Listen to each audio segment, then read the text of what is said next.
Wafanyakazi wa huduma ya afya kwa wote UHC wameandamana nje ya makao makuu ya Wizara ya Afya maarufu Afya House jijini Nairobi, wakieleza hasira na masikitiko kufuatia ahadi zisizotimizwa za serikali.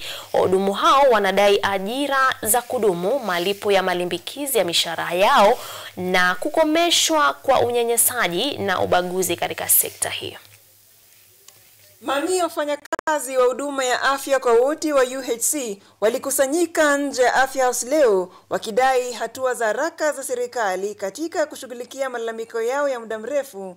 Wafanyakazi hao waliajiriwa wakati wa janga la COVID-19 ili kusaidia mfumo wa afya wamekuwa wakifanya kazi kwa mikataba tangu mwaka 2020, wakiahidiwa kuwa watajumuishwa katika ajira za kudumu na pensheni baada ya muda fulani. Hata hivyo, ahadi hizo hazijatekelezwa hadi sasa. Waandamanaji walidai malipo ya malimbikizi ya mishahara yaliyochelewa, usawa wa mishahara na wenzao walio katika ajira za kudumu, pamoja na kujumuishwa rasmi katika mpango wa kudumu na pensheni.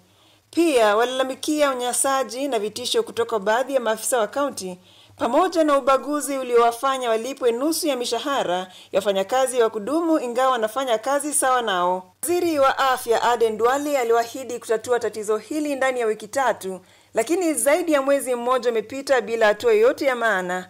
Wafanyakazi walieleza masikitiko makubwa kwa kutoaminiwa kwa ahadi za serikali, hali ambayo imesababisha mateso makubwa ya kifedha na kiakili. Baadhi ya wafanyakazi wamejiuzulu na ajira hizo au kupatwa na msongo wa mawazo kutokana na hali hiyo ya kutotabiriwa. Wafanyakazi wa UHC pia wanapinga mpango wa kuhamisha malipo yao kwenda kwa serikali za kaunti bila kuwa na hakikisho la usalama wa kazi na malipo ya malimbikizi ya mishahara. Wanasitiza kuwa mpangilio wote wa mpito lazima uzingatie miongozo ya tume ya mishahara na marupurupu ili kuhakikisha haki na usawa. Wizara ya Afya na baraza la magavana wamehimizwa kufanya haraka kutatua migogoro hii ili kuzuia kusitishwa kwa huduma muhimu za afya. Brenda Nyongesa, Runinga KU.